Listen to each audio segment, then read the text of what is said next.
भट्टी रियासत में काफी अरसे से बारिश न होने की वजह से वहां के लोग दाने दाने को मोहताज हो गए थे। इस पूरी स्थिति का जिम्मेदार वहां का जमींदार धनी चंद था। हुजूर, हकीम की दवाई खाने से कुछ फर्क पड़ा? नहीं, अब तो टांग भी सुन्न हो रही है। इस मुश्किल का हल तो अब महाराज ही कर सकेंगे। महाराज की जय हो, महाराज की जय हो। महाराज, हम आपके पास फरियाद लेकर आए हैं। बारिश न होने की वजह से हमारी फसल बर्बाद हो गई है। अब तो हमारे घर में खाने के लिए भी कुछ नहीं बचा। हमारे बच्चे भूखे प्यासे मर रहे हैं। अगर आप अनुमति दें तो रब से कोई दुआ फरियाद करें। शायद वह हमारी फरियाद सुन ले और बारिश बरसा दे, जिससे हमारी फसल अच्छी हो जाए। नहीं नहीं, खबरदार, रब के आगे कोई फरियाद नहीं करेगा। रब किसी की बात नहीं सुनता। तुम लोगों की फरियाद मैं सुनूंगा। मैं तुम्हें सबको राशन दूंगा। धनी चंद ने लोगों को अनाज दिया और उन्हें भेज दिया। ये कहानी एक जालिम बादशाह और उसकी बेटी की है। भट्टी रियासत, जहां का जमींदार धनी चंद बहुत जालिम और जाबिर इंसान था। उसकी मर्जी के बिना पत्ता भी नहीं हिलता था। धनी चंद की 5 बेटियां थीं और उसकी पत्नी का नाम कौशल्या था। धनी चंद अपनी रियासत के लिए एक वारिस चाहता था, जो उसकी पत्नी कौशल्या उसे न दे सकी। धनी चंद वारिस न होने की वजह से बहुत परेशान रहता था। एक दिन उसके मंत्री ने धनी चंद को बहुत परेशान देखा तो उससे कहा, महाराज, अगर आप बुरा न माने तो मैं आपको एक मशवरा देना चाहता हूँ। बोलो दीनदयाल, क्या कहना चाहते हो? हुजूर, आप दूसरी शादी कर लें। हो सकता है कि इससे आपको वारिस मिल जाए। दीनदयाल, तुम्हारा दिमाग तो खराब नहीं हो चुका? ये तुम क्या कह रहे हो? लोग इसके बारे में क्या सोचेंगे? माफ करना महाराज, लोग तो 4-4 शादियां करते हैं, तो आप दूसरी शादी क्यों नहीं कर सकते? ये बात सुनकर धनी चंद ने सोचा, हो सकता है कि मैं शादी कर लूं और इससे मुझे रियासत का वारिस मिल जाए। इन दोनों की बातें महल की एक कनीज, जो बहुत चुगलखोर थी, सुन रही थी। उसका नाम पाशु था। पाशु इन दोनों की बातें सुनकर महारानी के पास चली गई और कहने लगी, आपको पता है महारानी, बादशाह सलामत दूसरी शादी करना चाहते हैं। यह तो अच्छा है ना, हमारे महल में एक वारिस पैदा होगा।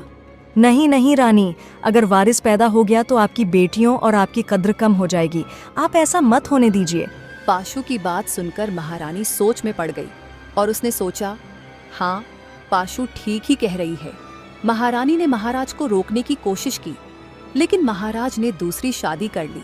कुछ अरसे बाद महाराज को खबर मिली कि उनकी दूसरी पत्नी मां बनने वाली है। यह सुनकर वे बहुत खुश हुए। उन्होंने महल में गरीबों को बुलाया और बहुत सारा धन बांटा। साथ ही मस्जिदों और मंदिरों में भी बहुत से काम करवाए। महाराज, खुदा आपका भला करे, आपकी हर मुराद पूरी हो। धनी चंद बहुत खुश था और अपने दिल में अपने बेटे के सपने देख रहा था। उसे पूरा यकीन था कि इस बार उसे महल का वारिस मिल जाएगा और बेटा पैदा होगा।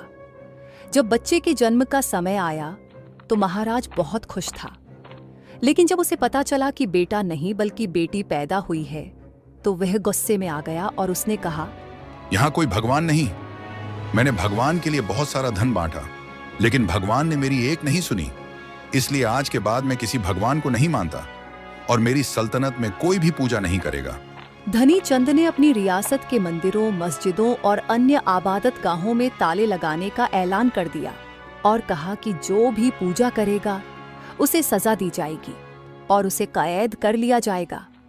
धनी चंद ने अपनी बेटी को देखा तक नहीं और वहां से चला गया। अगले दिन महाराज की दूसरी पत्नी अपनी बेटी को लेकर महाराज के पास आई और कहने लगी, महाराज, अपनी बेटी का चेहरा ही देख लें। मैंने उसका नाम रजनी रखा है। रजनी यानी कि रात। इसने मेरी जिंदगी को अंधेरों में डुबो दिया है। जाओ, इसको ले जाओ, मेरा इससे कोई संबंध नहीं है। हुजूर, अगर बेटा नहीं हुआ तो इसमें उसका क्या गुनाह है? इसका सबसे बड़ा गुनाह यह है कि यह मेरा वारिस खा गई और उसके बाद उस रब का जिसने मुझे वारिस अता नहीं किया। इसी तरह वक्त गुजरता गया। जब रजनी 5 साल की हुई तो उसने देखा कि उसका पिता दूसरी बेटियों से प्यार करता है, लेकिन उससे नहीं। एक दिन वह अपनी माँ से कहने लगी, माँ, पिताजी मुझसे प्यार क्यों नहीं करते? मुझे दूसरी बहनों के साथ खेलने भी नहीं देते। बेटा, तुम परेशान मत हो।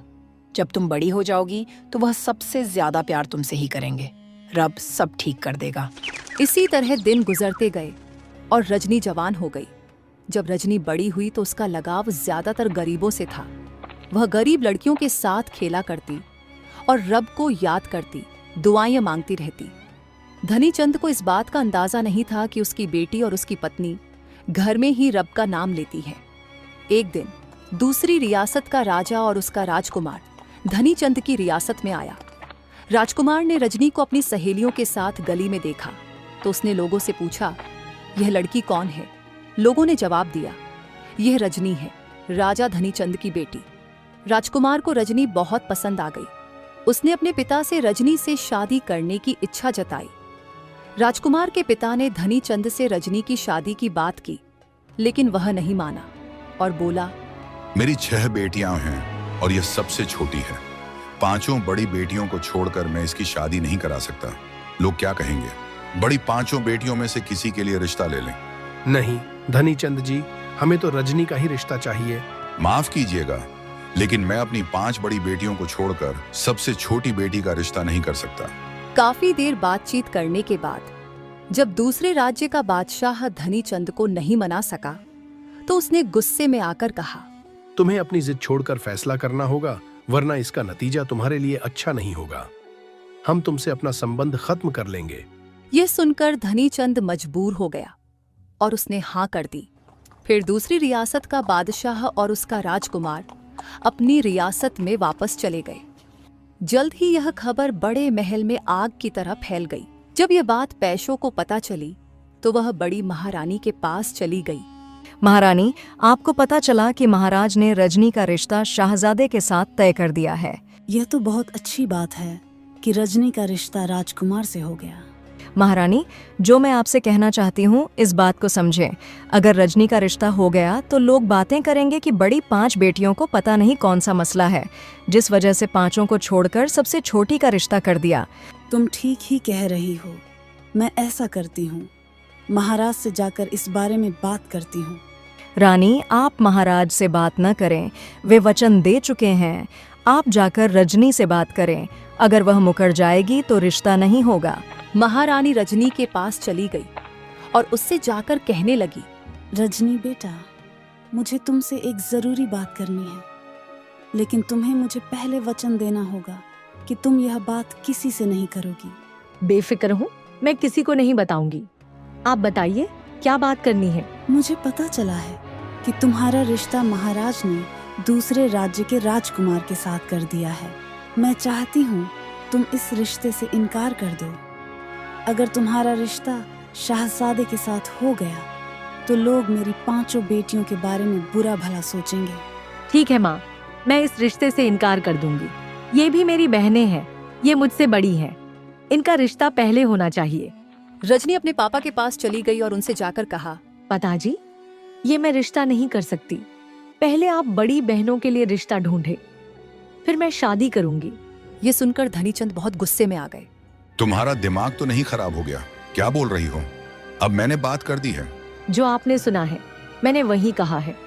मैं अभी शादी नहीं कर सकती जब तक मेरी 5 बड़ी बहनों की शादी ना हो जाए। मैं अपनी नहीं करवाऊंगी। तुम्हारी इतनी हिम्मत कि तुम मेरे सामने जुबान चला रही हो। धनीचंद ने गुस्से में आकर अपनी दूसरी बेटियों को भी बुलाया और उन्हें बुलाकर उनसे पूछने लगा, मुझे यह बताओ, तुम सब किसका खाती हो? धनीचंद की 5 बड़ी बेटियों ने कहा, पापा जी, हम आपका ही खाते हैं। मैं जो भी बात कहूंगा क्या तुम मानोगे या नहीं? हाँ पापा जी, आप हुक्म करें। आप जो भी कहेंगे हम आपकी बात मानेंगे। लेकिन यह मेरी बात क्यों नहीं मानती? तुम किसका खाती हो? पापा जी, मैं रब का खाती हूँ। वही सबका मालिक है। हम सब उसी का खाते हैं, यहाँ तक कि आप भी उसी का खाते हैं।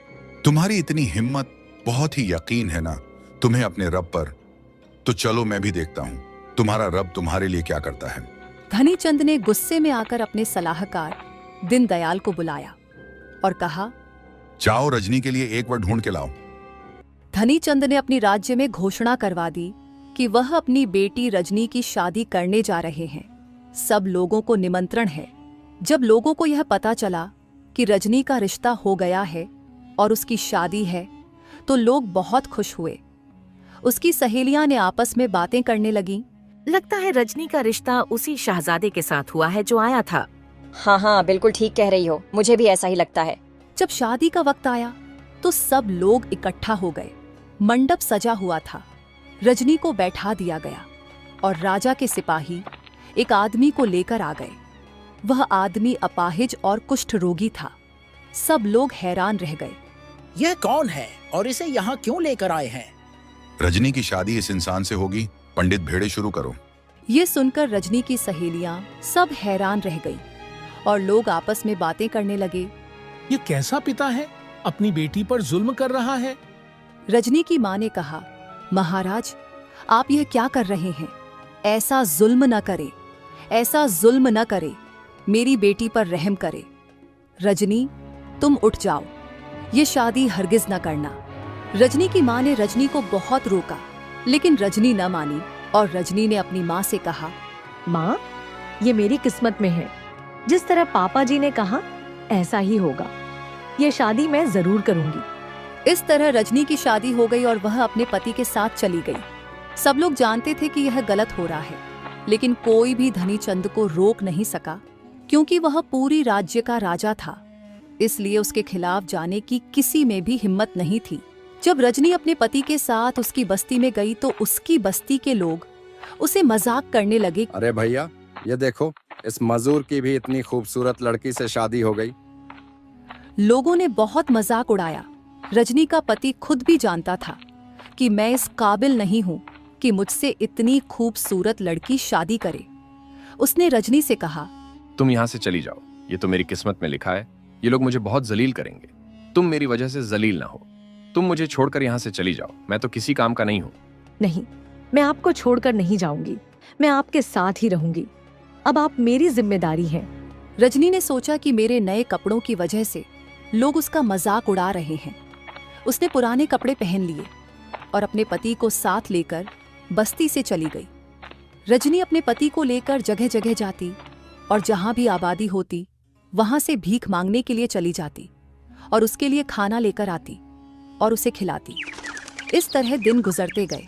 दूसरी तरफ धनीचंद की राज्य में रजनी के जाने के बाद बारिशें नहीं हुई, जिस वजह से वहां भी धुंध छा गई और लोग अनाज के एक एक दाने को तरस रहे थे। धनीचंद का दूसरी राज्य के राजा के बेटे के साथ रजनी की शादी न करने की वजह से उनके साथ भी धनीचंद का संबंध खत्म हो चुका था, जिस वजह से उन्होंने भी धनीचंद की कोई मदद नहीं की। धनीचंद अपने आप को बहुत मुश्किल हालात में पा रहा था। एक दिन दरिया के किनारे अपने पति को छोड़कर रजनी भीख मांगने के लिए गई। पति ने जब देखा कि यह मेरी वजह से परेशान हो रही है तो उसने सोचा कि मैं ही मर जाता हूँ। ये मेरी वजह से बेइज्जत हो रही है। अभी इसकी उम्र ही क्या है, ये अपनी जिंदगी गुजार ले। यह सोचकर वह दरिया की तरफ बढ़ा और मरने की कोशिश की। रास्ते में कोई दूसरा आदमी जा रहा था। उसने उसे रोका और कहा, यह जिंदगी भगवान की देन है। तुम इसे मत बर्बाद करो और भगवान पर भरोसा रखो। भगवान सब ठीक कर देगा। ऐसे ही दिन गुजरते गए। एक दिन रजनी खाना खाने के लिए बैठी थी कि वही शहजादा वहां खाना बांट रहा था। जब उसकी नजर रजनी पर पड़ी तो उसने कहा, रजनी, तुम्हारे साथ बहुत ज्यादती हुई है। तुम्हारे पिता ने तुम्हारे साथ बहुत जुल्म किया है। नहीं नहीं, ये मेरी किस्मत में लिखा है। अब यही मेरी जिंदगी है। शहजादे ने कहा, चलो हम इसका इलाज करवाते हैं। शहजादा रजनी और उसके पति को साथ लेकर एक हकीम के पास चला गया। हकीम ने रजनी के पति को चेक किया और उसके शरीर पर दवा लगाई, लेकिन वह दवा किसी भी काम नहीं आई। उसने काफी कोशिश की, लेकिन जब कोई भी असर नजर नहीं आया तो उसने शहजादे से कहा, शहजादे, यह दवा काम नहीं कर रही। इसका इलाज मेरे पास नहीं है। तो फिर कहाँ है इसका इलाज? यहाँ से दूर एक जगह है, वहाँ एक बुजुर्ग रहते हैं, वही इसका इलाज कर सकते हैं। शहजादे ने कहा, चलो ठीक है, हम सुबह ही निकल जाएंगे। नहीं शहजादे, आप हमारे साथ नहीं जाएंगे। ये मेरी जिम्मेदारी है। मैं ही उसे लेकर जाऊंगी।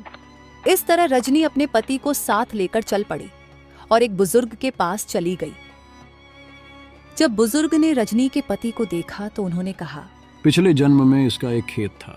वह इस खेत में फसल उगाता था। इस खेत में एक पेड़ था और उस पेड़ पर पक्षी रहा करते थे। वे उसकी फसल से खाना खाते थे। एक दिन उसने सोचा कि ये पक्षी मेरी फसल को खा जाते हैं। उसने पेड़ को आग लगा दी। पक्षी तो उड़ गए, लेकिन उस पेड़ में जो पक्षियों के घोंसले थे वे जल गए। घोंसलों में छोटे छोटे बच्चे थे, वे भी जल गए। उसे उसी का दंड इस जन्म में मिला है। इसका इलाज एक दरबार में है। उस दरबार में एक तालाब है।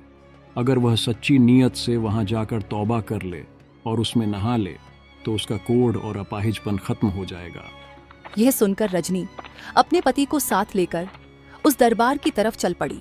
रास्ते में उसे बहुत थकावट महसूस हुई और जब वह दरबार के पास पहुंची तो उसे बहुत ज्यादा भूख लगने लगी। वह बहुत थकी हुई थी, इसलिए उसने पास की बस्ती से खाना लाने का फैसला किया। उसने एक पेड़ के नीचे अपने पति को छोड़ दिया और खुद खाना ढूंढने के लिए उस बस्ती में चली गई। वह अपने पति को जिस जगह पर छोड़कर गई वहां एक तालाब भी था। उसके पति ने देखा कि एक कौवा तालाब में डुबकी लगाता है। पहले वह काला था, लेकिन जब वह डुबकी लगाकर तालाब से बाहर निकला तो उसका रंग सफेद हो गया। उसके पति ने सोचा कि हो सकता है यह वही तालाब हो जहां हमें बाबा जी ने भेजा है। उसके पति ने कौवे को देखकर तालाब में डुबकी लगा दी और डूबते हुए रब से तौबा की ओर दुआ मांगी। कुछ देर बाद उसका कोढ़ और अपाहिजपन खत्म हो गया और वह ठीक होकर पानी से बाहर निकल आया। जब रजनी ने आकर देखा कि मेरा पति कहाँ है तो उसकी नजर उस व्यक्ति पर पड़ी जो बिल्कुल ठीक हो चुका था। उसने रजनी से कहा, मैं ही तुम्हारा पति हूं। मैंने इस तालाब में डुबकी लगाई और मैं ठीक हो गया। लेकिन रजनी नहीं मानी। उसने कहा, नहीं, तुम मेरे पति नहीं हो। दो आदमी वहां से गुजर रहे थे। वे दोनों रुक गए और पूछा, क्या हुआ? क्या माजरा है? रजनी ने बताया, ये मेरा पति नहीं है, मेरा पति तो बीमार था। पति ने कहा, मुझे शिफा हो गई है। लेकिन रजनी नहीं मानी। वे दोनों आदमी उसे लेकर दरबार के बुजुर्ग के पास चले गए। बुजुर्ग ने पति को देखकर कहा, बेटा रजनी, ये तुम्हारा ही पति है। उसने सच्ची नीयत से तौबा की और पिछले जन्म की गलती स्वीकार कर माफी मांगी और वह ठीक हो गया है।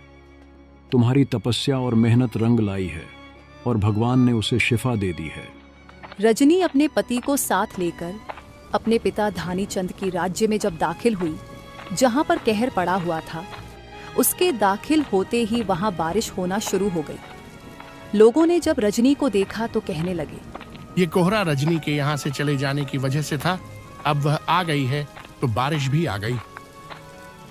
लोगों ने उसके पति को देखा और हैरान रह गए कि यह तो बिल्कुल ठीक हो गया है। इस तरह रजनी अपने पिता के पास गई तो वह बिस्तर पर लेटा हुआ था। उसने जब रजनी को देखा तो हाथ जोड़कर उससे माफी मांगी। मुझे माफ कर दो बेटा, मैंने तुम्हारे साथ बहुत ज्यादती की है। बाबा, मैंने आपको माफ कर दिया है। यह पानी पी लीजिए। इस पानी से मेरे पति को शिफा मिली है। पिता ने वह पानी पिया और वह भी ठीक हो गया।